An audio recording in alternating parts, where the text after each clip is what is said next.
दक्षिण भारताच्या गावामध्ये रमा आणि तिचा नवरा चिनप्पा राहत असत. दोघंही गावाच्या शेतामध्ये मजदुरी करून आपलं घर चालवत असत. रमा आणि चिनप्पाला एक मुलगा आणि एक मुलगी होती. त्या दोघांना आपल्या मुलांना शिकवून खूप मोठं करायचं होतं. पण अचानक चिनप्पाची तब्येत खराब राहू लागली. तो खूपच आजारी पडला.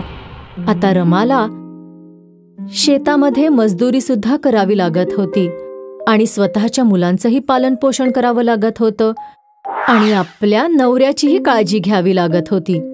त्याची अवस्था खूपच वाईट झाली होती. एक दिवस चिनप्पाला बघायला त्याचा भाऊ मोहन आला. भावा, तुझी तब्येत तर खूप खालावली आहे. तू डॉक्टरांना दाखवलंस की नाही? दाखवलं भाऊजी, पण काहीच फरक नाही पडत आहे. मी मंदिरात तुझ्यासाठी प्रार्थना करीन. तू लवकरच ठीक होशील. ठीक आहे माझ्या भावा. वहिनी, आता तुमच्यावरच घर सांभाळण्याचा भार आला आहे, हो ना? हो, पण आता घर तर चालवावंच लागेल ना. वहिनी, मी एक इडलीचं दुकान सुरू करतोय. काय तुम्हाला तिथे इडली बनवायला आवडेल? ज्यामुळे तुम्हाला सुद्धा अधिकचे पैसे मिळतील आणि तुमची आर्थिक परिस्थिती सुद्धा सुधारेल. मला जो काही फायदा होईल तो आपण दोघं मिळून वाटून घेऊया. हो, ठीक आहे भाऊजी. आणि दुसऱ्या दिवसापासून रमा मोहनच्या दुकानामध्ये इडल्या बनवू लागली. गावातल्या लोकांना रमाने बनवलेल्या इडल्या खूपच आवडू लागल्या. बघता बघता रमाने बनवलेल्या इडल्या प्रसिद्ध झाल्या. दुकानामध्ये रोज लोकांची गर्दी वाढू लागली. दोघंही रमा आणि मोहन आनंदी होते, कारण दोघांचाही नफा वाढत होता. कमावलेल्या पैशांमधून रमाने चिनप्पाचा चांगला इलाज केला आणि काहीच दिवसांनंतर चिनप्पा परत हिंडू फिरू लागला. आता 2 महिने लोटले होते आणि रमा आणि मोहनच्या दुकानामध्ये ग्राहकांची गर्दी वाढतच होती. आणि आज रमा विचार करत होती, एवढी सगळी गर्दी फक्त माझ्या इडल्यांमुळेच आहे, म्हणून मला जास्त नफा मिळाला पाहिजे. मोहन तर फक्त सामान घेऊन येतो आणि ग्राहकांना फक्त इडल्या बांधून देत असतो, म्हणून त्याला माझ्या एवढा नफा नाही मिळाला पाहिजे. संध्याकाळी जेव्हा दोघं नफा वाटून घेत होते तेव्हा, भाऊजी, सगळ्या इडल्या मीच बनवते. जर माझ्या इडल्या एवढ्या स्वादिष्ट नसत्या तर तुम्हाला इतका नफा नसता मिळाला. ते तर खरं आहे वहिनी. तुमच्या इडल्या खरोखरच खूपच स्वादिष्ट आहेत. हो, आणि ह्याच कारणामुळे मला नफा जास्त मिळाला पाहिजे. पण वहिनी, हे तर चुकीचं आहे. मी सुद्धा दिवसभर मेहनत करतो, तेव्हा जाऊन आपण एवढे कमाई करतो. म्हणजे आपण दोघं बरोबर मेहनत करतो, म्हणूनच फायदा सुद्धा आपला दोघांचा बरोबरीचा असायला हवा. नाही भाऊजी, आता तुम्ही चुकीचं बोलताय. जर असं आहे तर उद्यापासून तुम्ही इडली बनवणारी कोणीतरी दुसरी ठेवा. रमा मोहन बरोबर भांडण करून आपल्या घरी परत आली आणि दुसऱ्या दिवशी गावामध्ये 2 इडलीची दुकानं लागली. एक रमाचं, जिथे ती स्वतःच इडल्या बनवत असे आणि विकत असे, आणि एक मोहनचं, जिथे एक दुसरी बाई इडल्या बनवत होती. रमाचं नवीन इडलीचं दुकान बघून सगळे गावकरी तिच्या दुकानामध्ये येऊ लागले. पण रमा एकटी होती. ती एकाच वेळी इतक्या सगळ्या ग्राहकांना सांभाळू शकत नव्हती आणि शेवटी कंटाळून सगळे गावकरी मोहनच्या दुकानाकडे परत आले, जिथे मोहन नेहमीप्रमाणे सगळ्या ग्राहकांना छान प्रकारे इडल्या देत होता. असं रोज होत होतं आणि पाहता पाहता गावकरी मोहनच्या इडलीच्या दुकानातून इडल्या घेऊ लागले. आता रमा आपल्या इडलीच्या दुकानामध्ये उभी राहून पश्चाताप करत होती. हे मी काय केलं? मला वाटत होतं की इडल्या बनवणं सगळं काही आहे, पण नाही. मोहनचं ग्राहकांना सांभाळणंही खूप आवश्यक होतं. कमीत कमी जेव्हा मी मोहन बरोबर होती, मला चांगले पैसे तर मिळत होते, पण आता माझ्या इडल्यांना कोणीच विचारत नाहीये. रमाला स्वतःच्या इडल्यांवर खूप गर्व होता, जो आता तुटला होता. म्हणून म्हणतात की गर्व हा काचेसारखा असतो, जो नक्कीच तुटतो.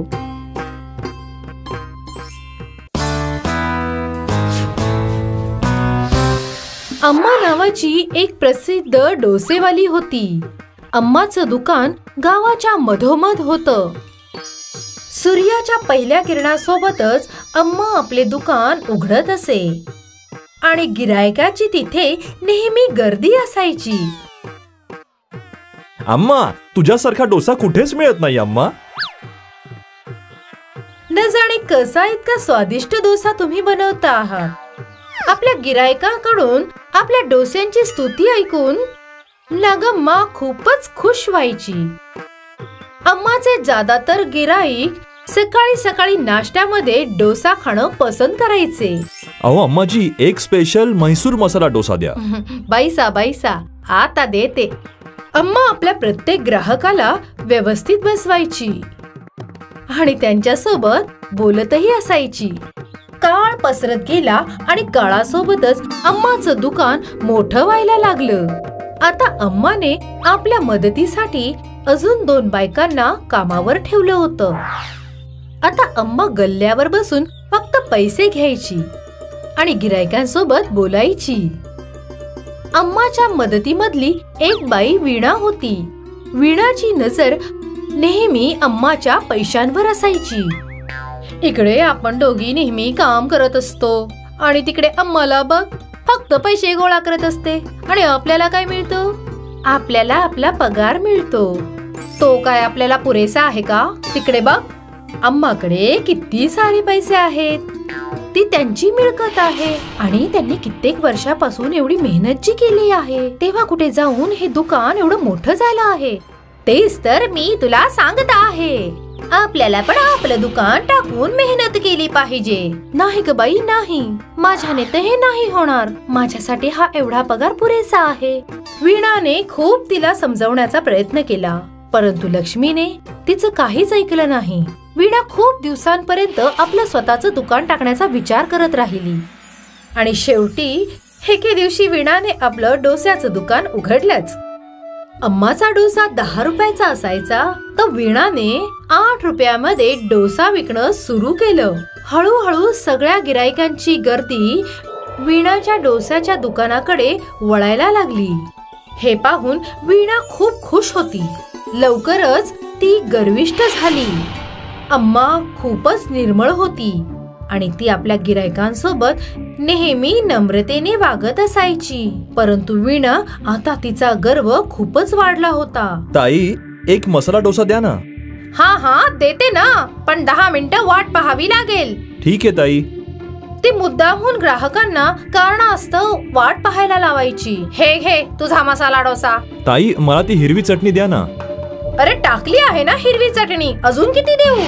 वीणा आपल्या ग्राहकांसोबत काही ना काही कारणास्तव नेहमी चिडायची. काही दिवसांनंतर वीणाचा गर्व इतका वाढला, तिने विचार केला की काही पण होऊ दे, पण ग्राहक तिच्याकडेच येतील. कारण की माझा भाव कमी आहे म्हणून सगळे गिराईक माझ्याच दुकानाकडे येतील. रोज रोज सकाळी 10 वाजता दुकान उघडून मी थकले आहे. एक काम करते, उद्या सकाळी 7:30 वाजता दुकान उघडेन. जर ग्राहकांना वाट पाहावी लागली तर मला काय, कमीत कमी माझी झोप तर पूर्ण होईल. आणि नेहमीप्रमाणे अम्माचं दुकान सकाळीच उघडलं, परंतु वीणाचं दुकान बंद होतं. अम्माच्या दुकानावर निघून गेले. ग्राहकांची गर्दी पाहून अम्माने एक युक्ती लढवली आणि आपल्या डोश्यांचा भाव पण 8 रुपये ठेवला. 7:30 वाजता वीणाने आपलं दुकान उघडलं आणि आता जेव्हा ग्राहक तिकडे पोहोचले आणि दोन्ही दुकानावर एकच भाव पाहून, अरे वा, अम्माने सुद्धा डोसा स्वस्त केला. खूप दिवस झाले अम्माच्या हातचा डोसा खाऊन. आणि मग पूर्ण दिवस ग्राहकांची गर्दी अम्माच्याच दुकानावर होती. आणि इकडे वीणाच्या दुकानावर एकटे दुकटे ग्राहक येत होते. वीणा इकडे मनोमनी जळत होती आणि ह्यामुळे ती ग्राहकांवर ओरडून बसली. नकोय मला तुमचा डोसा, तुम्हीच खा. सगळे ग्राहक अम्माच्या दुकानावर निघून आले. आज अम्मा खूप खुश होती, कारण की पुन्हा एकदा तिचा व्यापार चांगल्या रीतीने चालला होता. इकडे वीणा जळवणूक होऊन अम्माला कोसत होती.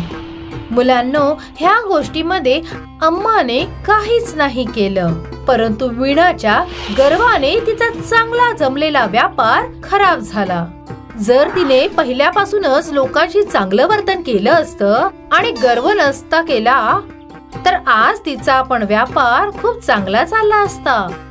ह्यासाठीच तर म्हणतात, गर्व माणसाला घेऊन बुडतो. व्यंकटेशच्या नारळाच्या बागा होत्या. तो नारळाच्या झाडांवर चढून नारळ तोडायचा आणि मग हे नारळ व्यापाऱ्यांना विकून पैसे कमवायचा. व्यंकटेश आणि शुभलक्ष्मी दोघांना त्यांचा मुलगा मुरुगन याला शिकवून मोठा अधिकारी बनवायचं असतं. शुभलक्ष्मी, माझा मुलगा मुरुगन एक दिवस मोठा माणूस बनणार आहे. हो, बनणारच. तुम्ही एवढी मेहनत करताय तर. मेहनत तर करावीच लागेल ना. मुरुगनला माझ्यासारखं नारळवाला थोडंच बनवायचंय. तेवढ्यात मुरुगन तिथे आला. आप्पा, एक दिवस मी खूप मोठा माणूस बनणार आणि तुम्हाला गाडीतून फिरवणार. गाडीतून.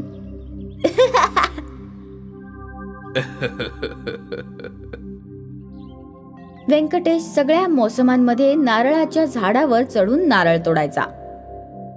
तो आपल्या कामात निपुण होता.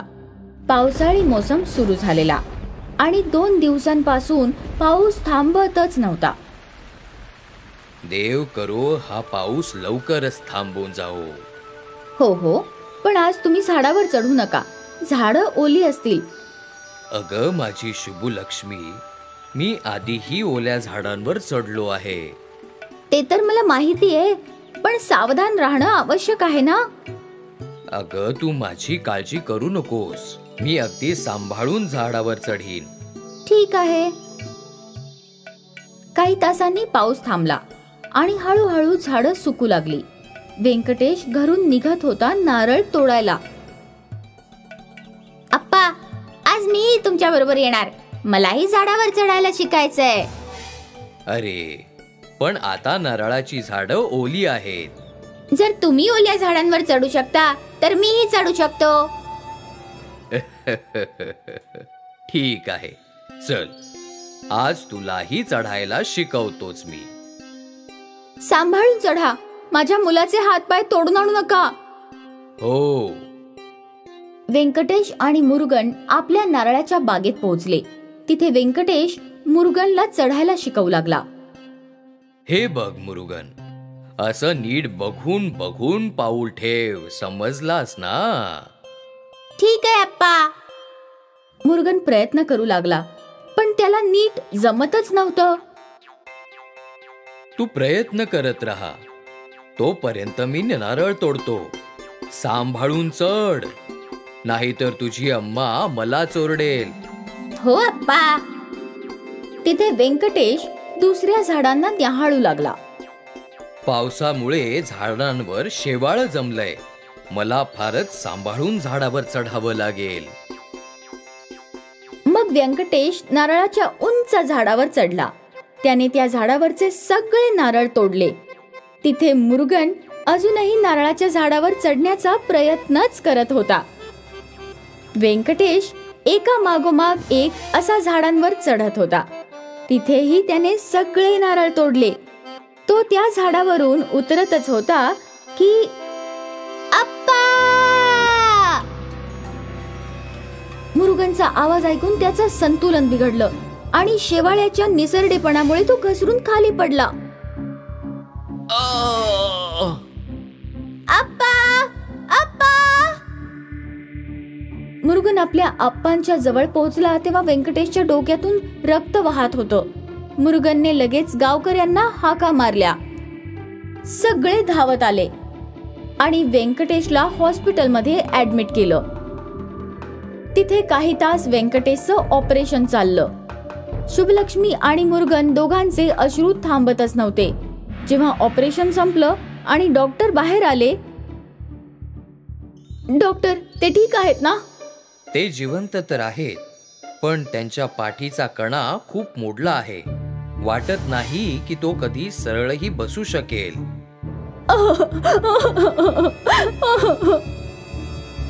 कदाचित त्यांना आयुष्यभर बिछाण्यावरच झोपून राहावं लागेल. डॉक्टरचं बोलणं ऐकून शुभलक्ष्मी आणि मुरुगन धाय मोकलून रडू लागले.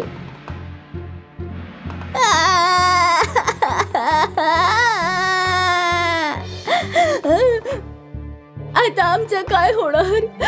अरे देवा! शुभलक्ष्मी आणि मुरुगन व्यंकटेशला भेटायला आत गेले. शुभलक्ष्मी, तू काळजी नको करूस. मी लवकरच ठीक होईन.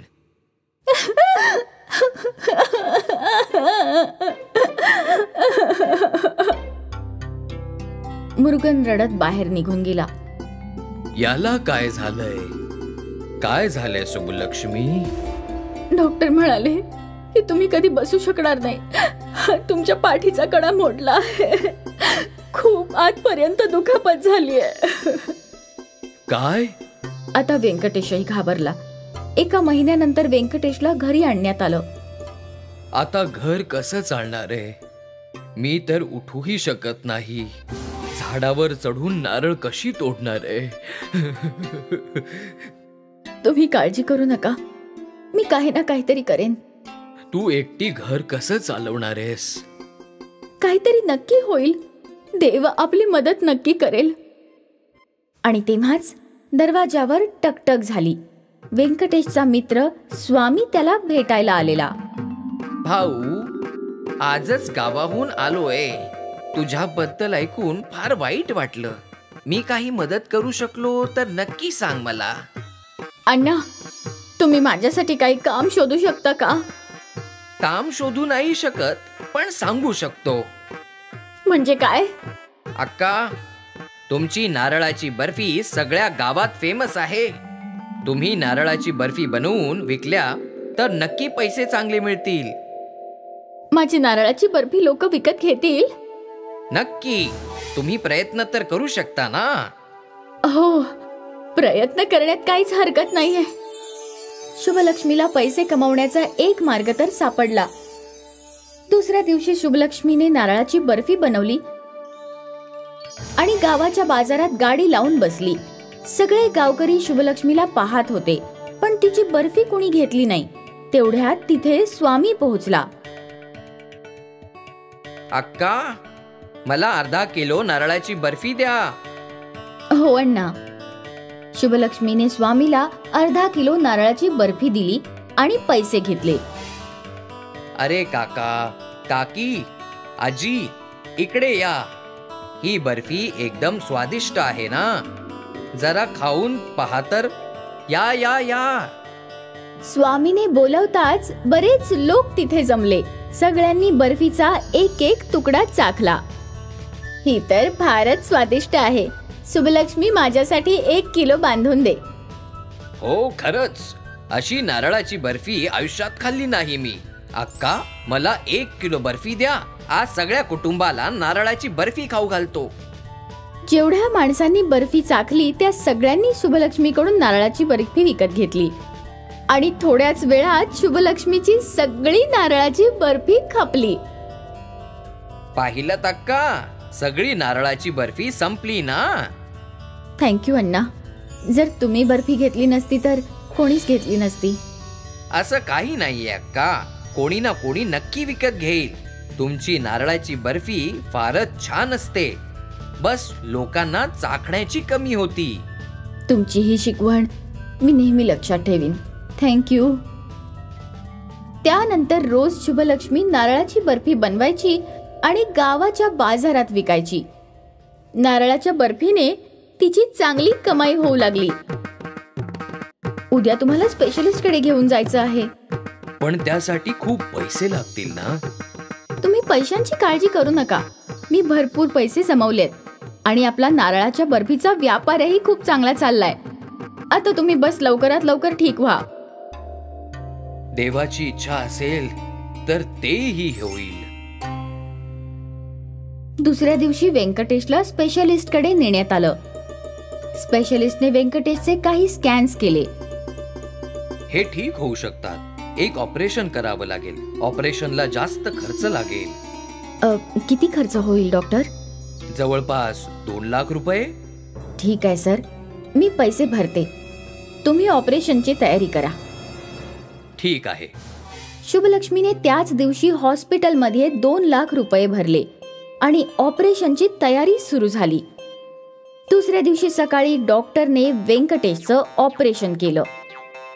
तुम्ही काळजी करू नका. काही दिवसातच तुमचे पती अगदी ठीक होतील. Thank you doctor. बऱ्याच दिवसांनी आज या कुटुंबाच्या आयुष्यात आनंद आला. त्यामुळेच शुभलक्ष्मी आणि मुरुगन आनंदाचे अश्रू थांबवू शकले नाहीत. आज एवढ्या दिवसांनी व्यंकटेश उठून बसलेला. अप्पा! अरे मुरुगन, आता का रडतोयस? आता तर सगळं ठीक झालंय ना. हो, आता सगळं ठीक झालंय. देवाचे अनेक अनेक आभार. काही दिवसांनी व्यंकटेश चालत आपल्या घरी गेला. शुभलक्ष्मी, जर तू नसती तर माझं काय झालं असतं? सगळं चांगलंच झालं असतं. आता सगळं ठीक आहे ना. मग गेलेल्या काळाबद्दल विचारच नका करू. तुम्ही आराम करा. मुरुगन, आपांची काळजी घे. मी नारळाची बर्फी विकून येते. आजही विकायला जाणारेस?